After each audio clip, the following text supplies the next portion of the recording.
Hi guys, welcome to another edition of Dougie's Dojo, where we're looking at how to do judo uchikomi at home to maximize whatever training you can get to do on the mat, improve your techniques, maybe get a little bit better than that other guy who's giving you a hard time on the mat.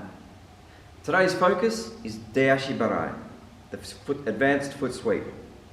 Now this is a beautiful throw, absolutely lovely throw, and there's nothing better than getting a good foot sweep in competition. There's absolutely no other better moment possible in judo. Foot sweeps are all about timing and again, correct technique. And guess what? It all comes back to the hips as well. Let's have a look at how to do de-ashi-barai.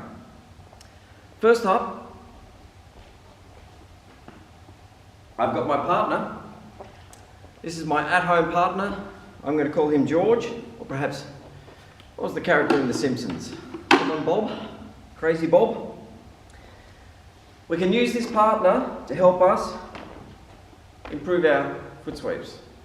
And the main thing we can do is make sure that our foot sweep is not a kick.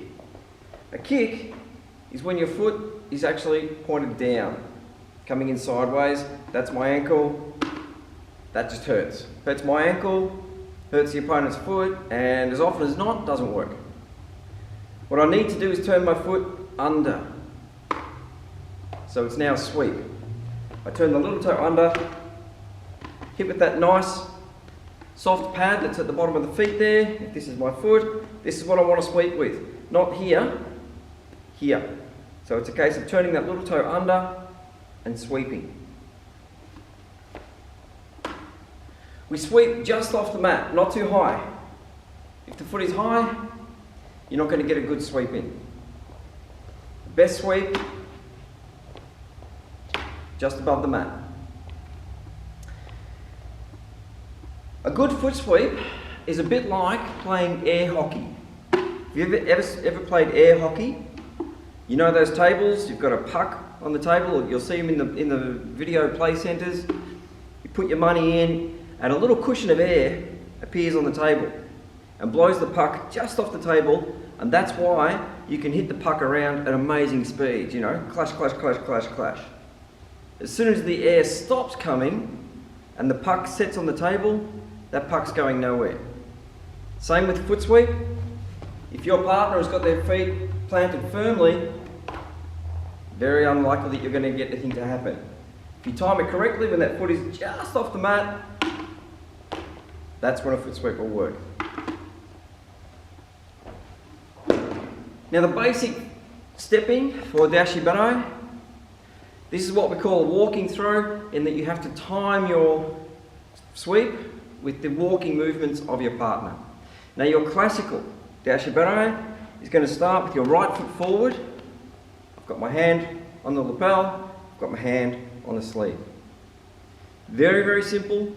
One step back, wait for my partner to take a second step, sweep with the left. As I sweep, I'm pulling down on the sleeve. One step back, wait, sweep. And this is how to do it in uchikomi at your home. Step forward, step back. Step forward, step back. Yep. This is the de-ashi-barai. This is the style you would need to pass a grading, to do it in this fashion. Now in practice, in contest, it's often done inside out. It's often done walking forwards. It's often done wrong-handed. That's certainly the way that I prefer to do it. But for grading purposes and for learning the basic technique, it's right foot forward, a right-handed grip, step back, sweep across. Now if you're a left-hander, you're going to have a left-handed grip, you're going to have your left foot forward, step back, sweep with the right. One other good method of practicing your foot sweeps in general at home, and this is a good basic movement you can introduce into any uchikomi program that you might be completing at home, and that is simply sweeping across. Hands are working with the feet there, but we're focusing on turning that little toe under and just making that a rhythm. In fact, often when I'm teaching at school, I'm a teacher by trade, If I'm bored in the classroom, I'll be standing around doing this. I'll be practicing my foot sweeps in the classroom if I'm getting bored while the kids are working. One final point, the advantage of turning your little toe under and hitting with that soft part of the foot is that brings the hips into play. And this is very important.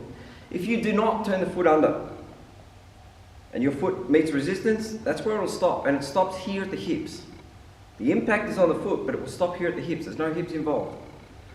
Turn the little toe under, and then the hips are pushing through as well. It may not be obvious to see, but it certainly makes a difference.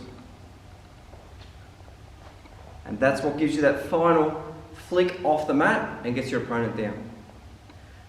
So de-ashi-barai, keep it simple at home. Step back, sweep, 1, 2, 1, 2, 1, 2. Get that rhythm happening, then you can go about trying to make it work in randori or competition. Hang tough, keep up your practice. I'll see you in the next video.